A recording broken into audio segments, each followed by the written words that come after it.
Hello guys, welcome to our channel. So आज हम इस वीडियो में बात करेंगे डायनेमिक प्रोग्रामिंग के बारे में।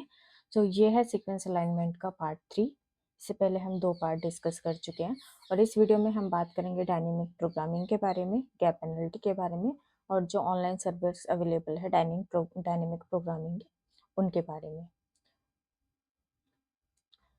ये फ्लो चार्ट मैंने सीक्वेंस अलाइनमेंट का फर्स्ट वीडियो में दिखाया था। बेसिकली सीक्वेंस अलाइनमेंट है वो 2 टाइप की होते हैं, एक होती है पेयर वाइज अलाइनमेंट, एक होती है multiple sequence alignment. Pair wise alignment में हम 2 सीक्वेंस के बारे में बात करते हैं और मल्टीपल सीक्वेंस अलाइनमेंट में हम मोर देन 2 सीक्वेंस के बारे में बात करते हैं। अब जो पेयर वाइज अलाइनमेंट होती है वो भी 2 टाइप की होती है, एक होती है लोकल अलाइनमेंट, एक होती है ग्लोबल अलाइनमेंट।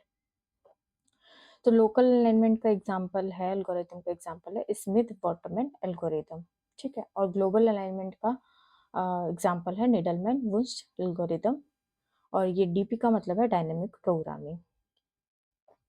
तो मैंने फर्स्ट वीडियो में ये इंटरचेंज कर दिए थे एग्जांपल, तो इस वीडियो में मैंने ये करेक्टली मेंशन किए हैं, ठीक है। अब जो ये अलाइनमेंट होती है, ठीक है, ये इन 3 मेथड्स में से किसी के थ्रू भी हो सकती है, या तो डॉट मैट्रिक्स के थ्रू, या फिर डायनेमिक प्रोग्रामिंग के थ्रू, या फिर वर्ड मेथड। वर्ड मेथड में भी 2 आते हैं, एक होता है फास्टा, एक होता है ब्लास्ट। अब मैंने फर्स्ट वीडियो में जो बात की थी वो बात करी थी मैंने डॉट मैट्रिक्स के बारे में और लोकल अलाइनमेंट के बारे में, ग्लोबल अलाइनमेंट के बारे में, ठीक है। और एक वीडियो मैंने ब्लास्ट की भी ऑलरेडी अपलोड कर दी है, ठीक है। तो आज हम इस वीडियो में बात करेंगे डायनेमिक प्रोग्रामिंग के बारे में, ठीक है। और फिर नेक्स्ट वीडियो में हम बात करेंगे स्कोरिंग मैट्रिक्स की, और उसके बाद नेक्स्ट वीडियो में बात करेंगे फास्टा के बारे में, ठीक है। फिर ये टॉपिक कंप्लीट होगा। तो आज हम इस वीडियो में बात करेंगे डायनेमिक प्रोग्रामिंग के बारे में। So basically, dynamic programming is a method that determines optimal alignment by matching two sequences for all possible pair of vectors between the two sequences। तो इसमें क्या होता है, जो 2 सीक्वेंस है हम उसको आपस में अलाइन करते हैं। It is fundamentally similar to the dot matrix method in that it also creates a two-dimensional alignment grid. However, it finds alignment in a more quantitative way by converting a dot matrix into a scoring matrix to account for matches and mismatches between the sequences. So basically क्या होता है, जो हमने dot matrix में बात की थी उसमें हम क्या करते हैं, जब भी कोई सीक्वेंस, जब भी कोई जो अल्फ़ाबेट है अगर वो मैच कर रहा है, ए के साथ ए मैच कर रहा है, तो हम ऐसे डॉट लगाते थे, ठीक है। अब यहाँ पे जब मैचिंग होंगी हम डॉट की जगह यहाँ पे स्कोर देंगे, लाइक 1 2 0, इस टाइप के हम स्कोर देते हैं डायनेमिक प्रोग्रामिंग में। तो मतलब बेसिकली डॉट मैट्रिक्स की तरह ही होता है, बट इसमें डॉट मैट्रिक्स को कन्वर्ट कर देते हैं हम एक स्कोरिंग मैट्रिक्स में। By searching for the set of highest score in this matrix, the best line can be accurately obtained। और इसमें स्कोरिंग मैट्रिक्स के बाद में इसमें हम हाईएस्ट स्कोर फाइंड आउट करते हैं और उसके बेसिस पे हम बेस्ट अलाइनमेंट भी ढूंढ सकते हैं। अब इसमें हम, ये एक एग्जांपल है और ये जो मैंने एग्जांपल लिया है ये नीडलमैन का एग्जांपल लिया है, मतलब ग्लोबल अलाइनमेंट का एग्जांपल है ये, ठीक है। अब इसको समझने के लिए सपोज यहाँ पे ये सीक्वेंस 1 है, ठीक है, ATGCT, और एक ये सीक्वेंस हमारा 2 है AGCT, ठीक है। मैच के लिए हम यूज़ करेंगे 1, मिसमैच के लिए यूज़ करेंगे हम -1, और गैप के लिए हम यूज़ करेंगे -2। तो बेसिकली इसमें क्या करना होता है, ठीक है। अब यहाँ पे हम 0 अलॉट कर देते हैं, यहाँ पे 0 लिखते हैं। उसके बाद यहाँ पे जो फर्स्ट रो होती है, ठीक है, फर्स्ट रो दोनों साइड से, इधर से जो फर्स्ट रो हो गई ये, और इधर से ये जो फर्स्ट कॉलम हो गया, इसमें हम गैप पेनल्टीज को ऑलरेडी फिल करते हैं। तो बेसिकली गैप पेनल्टी क्या है, -2 है, ठीक है। यहाँ पे गैप पेनल्टी क्या है, -2 है। फिर जब हम नेक्स्ट में जाएंगे तो उसमें और -2 ऐड कर देंगे तो ये जाएगी -4। जब नेक्स्ट में जाएंगे तो इसमें गैप पेनल्टी प्लस करेंगे तो ये जाएगी -6, इसमें फिर -2 ऐड करेंगे -8, और इसमें ऐड करेंगे -2, ये भी हो जाएगी -10। सिमिलरली हम यहाँ पर भी ऐसे ही परफॉर्म करते हैं। अब हम कैसे फिल करते हैं, तो अगर हम देखें यहाँ पे है ATGCT और यहाँ पे है AGCT। अब मैंने क्या करा है, ये ग्रीन वाला जो ग्रीन से जो मैंने फिल किया है वो मैंने वो फिल किया है जो ऑलरेडी मैच कर रहे हैं। यहाँ पे A है, यहाँ पे ए है तो मैंने इसको फिल कर दिया यहाँ पे जी है, यहाँ पे जी है तो मैंने इसको फिल किया, यहाँ पे सी है, यहाँ पे सी है, इसको फिल कर दिया, यहाँ पे टी है, यहाँ पे टी है और यहाँ पे भी टी है, तो एक यहाँ पे टी वाला फिल किया और एक यहाँ पे टी फिल। तो ये जो मैच कर रहे हैं उनको मैंने फिल कर दिया। अब हम देखते हैं हम फिल कैसे करते हैं इसको। तो हम बेसिकली क्या करते हैं, यहाँ पे हम देखते हैं फर्स्ट डायगोनल देखते हैं, ठीक है, और फिर हम देखते हैं टॉप वाला, ठीक है, उसके बाद हम देखते हैं लेफ्ट वाला, ठीक है। तो यहाँ पे मैं एग्जांपल के थ्रू समझाती हूँ। जब हम ए को, ये मैंने यहाँ पे लिखा है C1 C2, ये है C1, ये है C2 C3 C4 C5 C6 7 8 9 10 11 12 13 14 15 16 17 18 19 20। तो मैंने सबका ऑलरेडी यहाँ पे फिल करके रखा है। मैं एक्सप्लेन करती हूँ मैंने कैसे किया है ये, ठीक है। जो डायगोनल वाला है हम यहाँ पे देखते हैं, डायगोनल में जो वैल्यू है यहाँ पे है 0, तो मैंने लिखा है 0। और यहाँ पे हम देखते हैं जो ए है वो ए के साथ मैच कर रहा है, जब मैच हो रहा है तो हम यहाँ करेंगे +1, तो यहाँ मैंने लिखा +1, तो 0 + 1 हो गया 1। उसके बाद हम टॉप वाला देखेंगे, टॉप में यहाँ पे क्या है -2, मैंने -2 लिखा, ठीक है। जब भी हम टॉप वाला देखेंगे और लेफ्ट वाला देखेंगे उसमें लगती है गैप पेनल्टी, ठीक है। तो -2 प्लस गैप पेनल्टी का क्या है -2, तो प्लस करेंगे और लिखेंगे यहाँ पे -2, तो ये हो गया -4। लेफ्ट वाले में भी यहाँ पे -2 है, अब यहाँ पे -2 प्लस -2 और ये भी हो गया -4। अब ये जो तीन वैल्यू में से जो मैक्सिमम वैल्यू होगी उसको हम यहाँ पे लिखते हैं। तो यहाँ पे 0 + 1 1 होगा, -4 और -4 इसमें से बेस्ट होगी वैल्यू 1, तो हम यहाँ पे लिख देंगे 1, जो कि मैंने यहाँ ऑलरेडी लिखा हुआ है, ठीक है। अब नेक्स्ट वाला देखते हैं, अब यहाँ पे हमारी वैल्यू आ गई 1। नेक्स्ट वाले में देखें तो इसका डायगोनल क्या है -2, ठीक है, और यहाँ पे टी है और यहाँ पे ए है, तो ये भी मिसमैच हो गया, ठीक है। तो यहाँ पे आ गया मिसमैच का -1 और -2 -1 हो गया -3। फिर हम ऊपर देखेंगे तो -4 है, यहाँ पे प्लस करेंगे इसमें -2, तो ये हो गया -6 और लेफ्ट में देखेंगे तो यहाँ पे है 1, तो यहाँ पे लिखेंगे 1 + -2 जो कि हो गया हमारा -1। -3 -6 और -1 में से मैक्सिमम स्कोर क्या है -1, तो हम यहाँ पे लिखेंगे -1। इसी तरीके से हम ये पूरा मैट्रिक्स फिल करना है, ठीक है, जो कि मैंने ऑलरेडी यहाँ पे पूरा बना के मेंशन किया हुआ है। अब हम इसे करते हैं बैक ट्रेस। अब बैक ट्रेस कैसे करते हैं वो देखते हैं। अब देखते हैं यहाँ पे जो मैच हो रहा है टी के साथ टी, यहाँ पे हमारा 2, ठीक है। अब जब हम इसे बैक ट्रेस करेंगे तो ये जो हमारा 2 है, ठीक है, ये 2 हमारा किससे आया, यहाँ पे अगर हम देखें ये लास्ट वाला है, ठीक है, लास्ट हमारा C20, ठीक है, और यहाँ पे ये 2 वैल्यू है ये किससे है, ये डायगोनल से, ठीक है। डी से डायगोनल है, टी से टॉप है और एल से लेफ्ट है, तो डायगोनल से आई है, तो हम डायगोनल की तरफ ये एरो करेंगे। ये एरो कहाँ से आया, इससे। अब हम देखेंगे 1 किससे आया, ठीक है। तो अब ये 1 जो आया है ये हम यहाँ पे देख सकते हैं, ये जो 1 है ये भी किससे आया, डायगोनल से, ठीक है। तो हम इसको भी ऐसे एरो दे देंगे। अब ये जो 0 है, 0 कहाँ से आया, ये भी हमारा आया है डायगोनल से, ठीक है।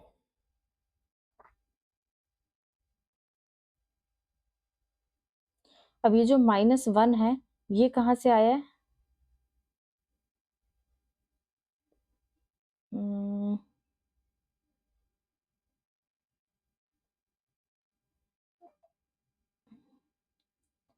ये है, हाँ ये हमारा आया है लेफ्ट वाले से, तो हम एरो कहाँ शिफ्ट कर देंगे, लेफ्ट वाले में। और ये हमारा 1, ठीक है। तो ये हमारा 1 कहाँ से आया है, डायगोनल से, ठीक है। अब हम इसको अलाइन कैसे करते हैं वो देखते हैं। अब सपोज यहाँ पे लिखती हूँ मैं, ये हमारा एक सीक्वेंस ए, ये हमारा सीक्वेंस टी, ये हमारा सीक्वेंस जी, ये हमारा सीक्वेंस सी और ये है टी, तो यहाँ मैंने सीक्वेंस लिख दिया। अब हम अगर यहाँ से देखें, ठीक है, तो ये जो है 0 को तो यहाँ पे कुछ भी नहीं है, ठीक है, तो हम यहाँ पे देखते हैं ए वाला, तो ये जो ए जो है यहाँ पे जो 1 वैल्यू है ये ए के साथ ए मैच कर रहा है, तो यहाँ पे हम लिख देंगे ए, ठीक है। अब जो नेक्स्ट है अगर हम उसे देखें तो यहाँ पे है ये ए के साथ टी मैच कर रहा है, तो ये कोई मैचिंग नहीं है, ठीक है। तो हम यहाँ पे लिख देंगे गैप, ठीक है। उसके बाद हम यहाँ पे देखें तो ये जी जो है जी के साथ मैच कर रहा है, तो हम यहाँ पे लिख देंगे जी। यहाँ पे देखते हैं नेक्स्ट है सी के, यहाँ पे सी है, यहाँ पे भी सी है, तो सी के साथ सी मैच कर रहा है। और यहाँ पे टी है, यहाँ पे टी है, तो ये यहाँ पे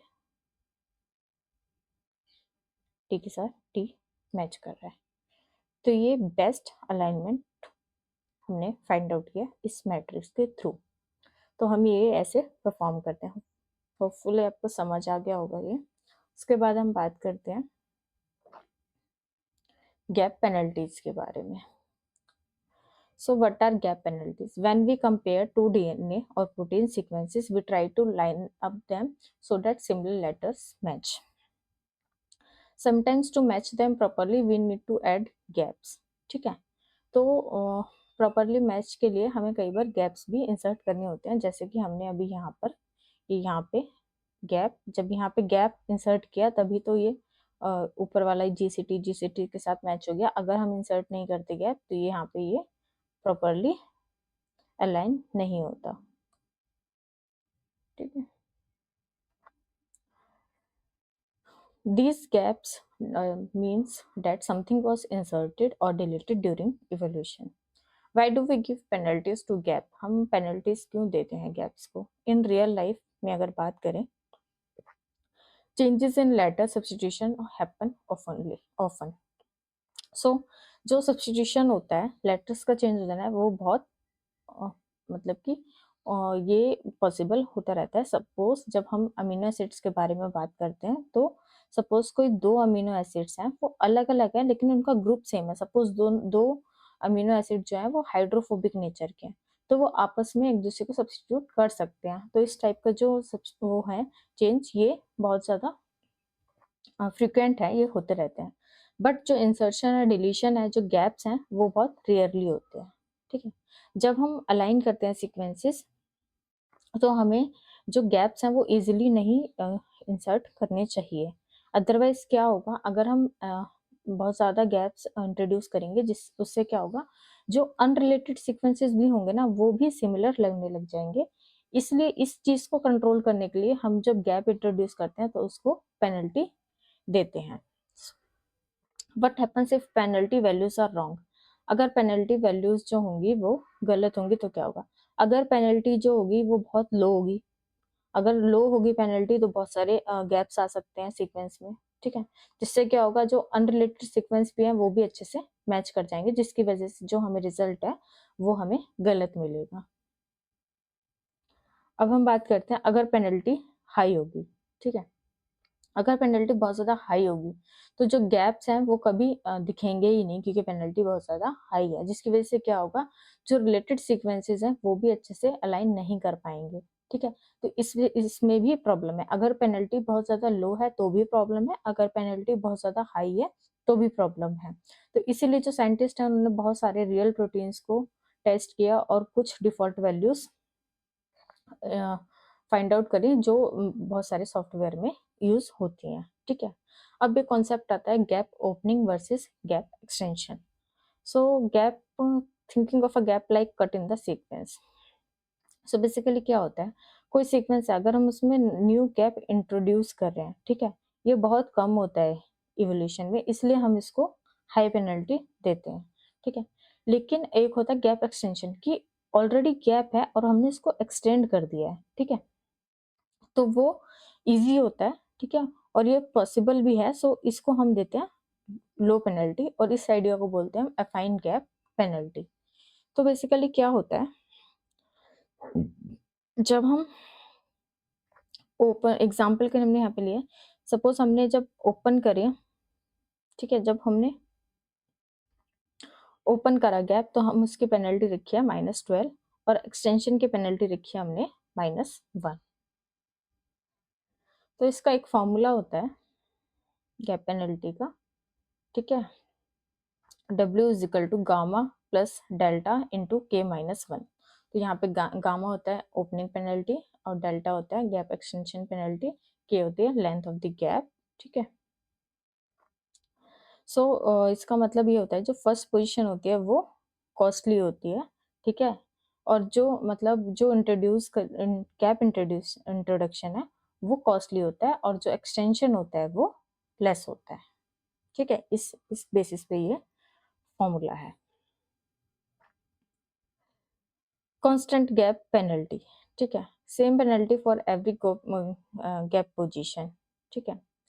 अब क्या हो सकता है कि मतलब हम ये बात करें कि जो गैप ओपनिंग पेनल्टी है, गैप ओपनिंग पेनल्टी और गैप एक्सटेंशन की जो पेनल्टी है वो सेम अगर रखें तो वो लेस रियलिस्टिक है, ठीक है?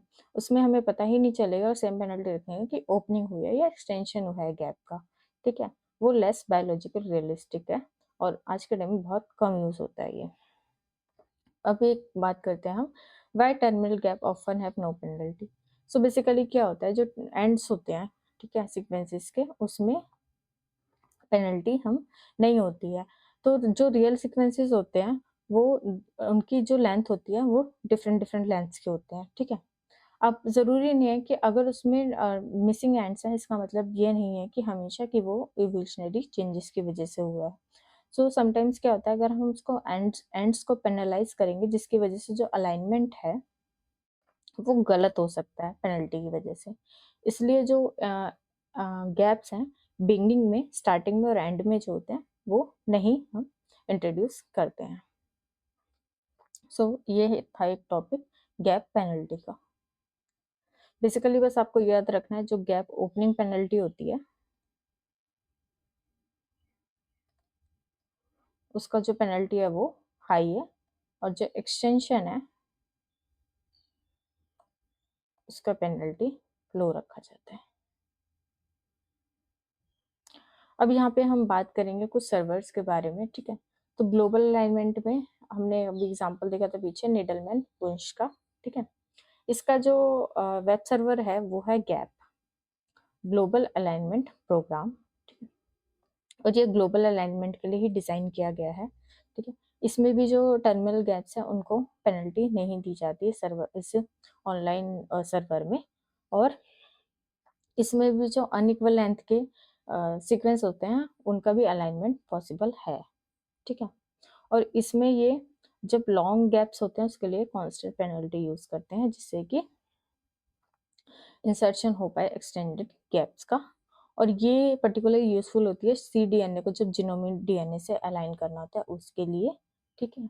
और ये जो गैप है, गैप सर्वर, ये सुटेबल रहता है उनके लिए जिनमें सीक्वेंस जो होता है सेम जीन है उनका, ठीक है? सेम जीन का सीक्वेंस है बट उनकी जो लेंथ है वो डिफर करती है। सो ये काफ़ी अच्छा डेडिकेटेड टूल है ग्लोबल पेयर वाइज अलाइनमेंट के लिए। सो इसका नेम आपको याद रखना है, ग्लोबल अलाइनमेंट प्रोग्राम। ऐसे ही कुछ सर्वर्स हैं लोकल अलाइनमेंट के, जिसमें पहला है सिम, ठीक है? ये एक web based pair alignment program है और ये स्मिथ वाटरमैन एल्गोरिथम यूज करता है, ठीक है? इसमें ये आइडेंटिफाई करता है best scoring non overlapping local alignments, ठीक है? और ये हैंडल कर सकता है 10 ऑफ क्लोबेसिस ऑफ जीनोमिक सीक्वेंसेस, तो काफी लार्ज सीक्वेंसेस हैंडल कर सकता है, मोर देन 10 केबी के सीक्वेंसेस को हैंडल कर सकता है, ठीक है? इसमें जो यूजर है वो अपने अकॉर्डिंग स्कोरिंग मैट्रिक चूज कर सकता है और गैप पेनल्टी की वैल्यूज भी चूज कर सकता है, ठीक है? और इसमें ये प्रोड्यूस करता है user specified number of best score alignments. आप इसमें स्पेसिफाई कर सकते हैं कि आपको कितने बेस्ट स्कोर अलाइनमेंट्स इसमें चाहिए। और ये सुटेबल होता है मल्टीपल लोकल सिमिलैरिटी रीजन से। बहुत सारे आपको लोकल सिमिलैरिटी रीजन अगर फाइंड आउट करने हैं किन्हीं सीक्वेंसेस में तो उसके लिए आप सिम यूज कर सकते हैं। सेकंड है एस सर्च। ये simple web based pair wise alignment tool है और ये भी स्मिथ वाटरमैन एल्गोरिथम यूज करता है। इसका ये है कि इसमें जो scoring align best scoring alignment है वो सिर्फ एक ही ये प्रोवाइड करता है, जबकि जो सिम है उसमें मल्टीपल, उसमें मोर देन वन प्रोवाइड करता है। इसमें आप मॉडिफाई नहीं कर सकते स्कोरिंग मैट्रिक्स पे और गैप पेनल्टी स्कोर भी आप नहीं डिफाइन कर सकते। ये बेस्ट है quick straight forward local alignment के लिए। लास्ट है इसमें एल अलाइन, ठीक है। ये भी वेब बेस्ड प्रोग्राम है और ये भी स्मिथ वाटरमैन एल्गोरिथम का वेरिएंट यूज करता है। इसमें भी multiple basis scoring local element से प्रोवाइड करता है। इसमें भी आप स्कोरिंग मैट्रिक्स और गैप पेनल्टी स्कोर चेंज कर सकते हैं अपने अकॉर्डिंग। ये ज़्यादा फ्लेक्सिबल होता है एस सर्च से, ठीक है। और ये जो है ये सेम इंटरफेस, इसमें ग्लोबल अलाइनमेंट भी आप परफॉर्म कर सकते हो अलाइन प्रोग्राम यूज करके। सो ये कुछ प्रोग्राम्स थे, ठीक है। ग्लोबल अलाइनमेंट के लिए गैप है और जो लोकल अलाइनमेंट है उसके है सिम, एस सर्च और एल अलाइन। और अगर एल अलाइन में ग्लोबल अलाइनमेंट की बात करें तो उसमें है अलाइन प्रोग्राम। और ये मैंने इसका यहाँ पे कंपैरिजन चार्ट दे दिया जिससे कि आप इजीली याद रख सकते हैं इसको। सो हम नेक्स्ट वीडियो में बात करेंगे स्कोरिंग मैट्रिक्स के बारे में, जिसमें हम बात करेंगे पैम और ब्लॉसम के बारे में। और उससे नेक्स्ट वीडियो में हम बात करेंगे फास्टा के बारे में। फिर ये टॉपिक कंप्लीट हो जाएगा। So thank you.